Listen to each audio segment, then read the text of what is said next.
बहू आए दिन घर में ऐसे काम करती जिससे बूढ़े सास और ससुर को परेशानी हो।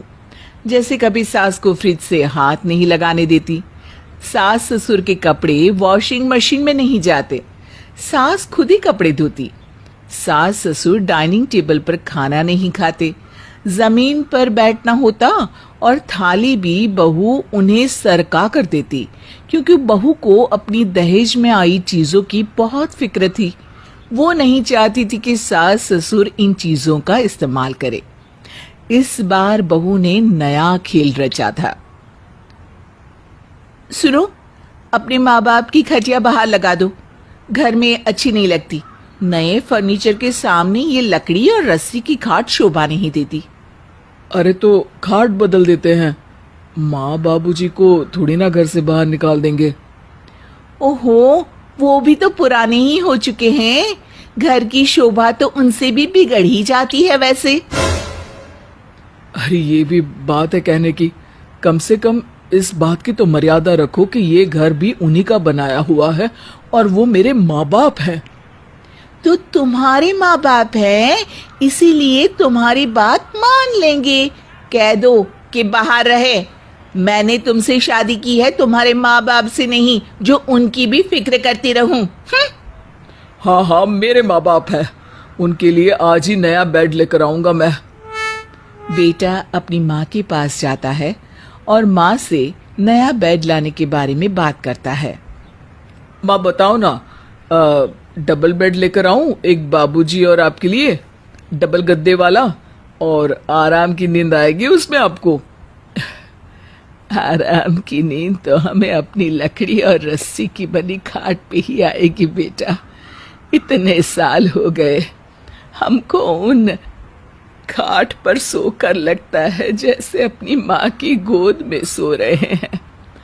अब माँ, लोग सोचेंगे कि बेटा इतना पैसा कमाता है, माँ बाप फिर भी लकड़ी की खाट पर सोते हैं। अरे देख, तेरे बाबूजी चल नहीं पाते और अब मुझसे भी इतना चला नहीं जाता। कछुए जैसे चलती हूँ। घर में हमारे रहने से बहू को परेशानी तो हो रही होगी।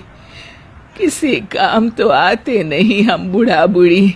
हमें पता है वो हमारी खाट बाहर लगाना चाहती है और तू नहीं चाहता, इसीलिए नया बेड लाने की बात कर रहा है।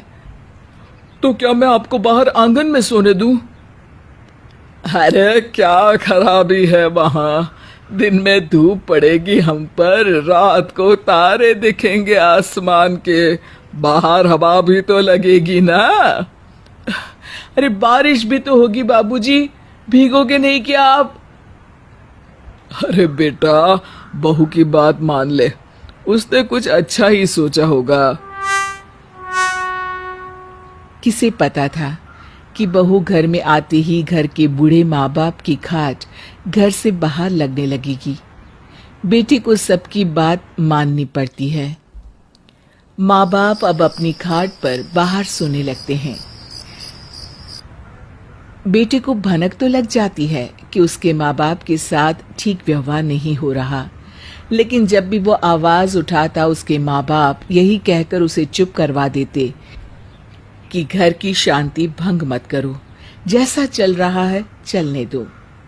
बेटे की आदत थी वो रोज अपने माँ बाप को कार से सुबह मंदिर लेके जाता, जहां बूढ़े माँ बाप भगवान के दर्शन भी कर लेते और अपनी उम्र के लोगों से बातचीत भी कर लेते, जिससे उनका मन लगा रहता। लेकिन एक दिन, अरे मंदिर जाना है या बारात में, कार मत लेके जाया करो। अरे लेकिन माँ और बाबूजी पैदल थोड़ी ना चल सकते हैं, जब तक चलते थे तो अकेले ही पैदल चले जाते थे ना। तो स्कूटर पर ले जाओ ना। अरे स्कूटर पर ट्रिपलिंग करो? अरे बाबूजी से उनका शरीर भी नहीं संभलता, कहीं गिर गए तो? अरे मेरे बाबूजी ने कार मेरे लिए लेकर दी है, मैं तो उसमें घूम ही नहीं पाती। अरे तो ले चलूंगा ना तुम्हें घूमने, ऐसी हरकत मत करो यार, मेरे माँ बाप की थोड़ी तो इज्जत करो। अगर सुन नहीं सकती तो ऐसे काम करते क्यों हो? बहू वहां से अपना फरमान सुना के चली जाती है। अगले दिन बहू तो देर तक सो रही होती है, लेकिन बेटा अपनी माँ और बाबूजी को श्रवण कुमार के जैसे एक तराजू के दोनों पलड़ों पर बिठाकर मंदिर ले जाता है। सारा शहर देख के देखता ही रह जाता है। ये बात बहू के पिताजी तक पहुंचती है। अरे दामाद जी, क्या मैंने सही सुना कि आप कंधों पे तराजू रख के और उसमें अपने माता पिता को बिठाकर मंदिर ले गए थे? जी ससुर जी, श्रवण कुमार भी तो अपने माँ बाप को ऐसे ही तीर्थ यात्रा के लिए लेकर गए थे ना। मैं तो बस मंदिर ही गया था। और ऐसी क्या मजबूरी थी? आपकी बेटी, उसे अच्छा नहीं लगता कि मेरे माँ बाप आपकी दी हुई चीजों का सुख ले। वो नहीं चाहती कि मेरे माता पिता आपकी दी हुई कार से मंदिर जाए। क्या दामाद जी सही कह रहे हैं? हाँ, वो मतलब मैंने ही कहा था, पर बेटी, अगर ये कार मुझे या तुम्हारी माँ को किसी काम से चाहिए होती तो तुम ऐसे ही नाटक करती क्या देने में? नहीं पापा, आप ही की तो है ये, मैं कैसे मना करती। आप जो मांगेगे वो दे सकती हूँ आपको पापा। पक्का? हाँ हाँ पक्का पापा। बेटी, तुम अपने पति के माँ बाप को अपना माँ बाप चाहे मानो या ना मानो, लेकिन मैं अपने दामाद को अपना बेटा जरूर मानता हूँ। तो आज से ये कार मैं अपने बेटे जैसे दामाद को देता हूँ, और तुम इसमें तभी बैठोगी जब तुम अपने सास ससुर के साथ अपने माता पिता जैसा बर्ताव करोगी। बहू ने तो सोचा भी नहीं था कि उसी के पिताजी आकर उसके ससुराल वालों की तरफदारी करेंगे। बेटा, हम तो नहीं जाएंगे अब कार से मंदिर। हाँ, भगवान तो भीतर है, मंदिर क्यों जाए? बहू की कार है, उसी को चलाने दो। अगले दिन जब बहू कार लेकर निकलती है तो सब उसे नीची नजरों से देखते हैं। तब उसे समझ में आता है कि इज्जत कार से नहीं, परिवार को साथ लेकर चलने से बनती है।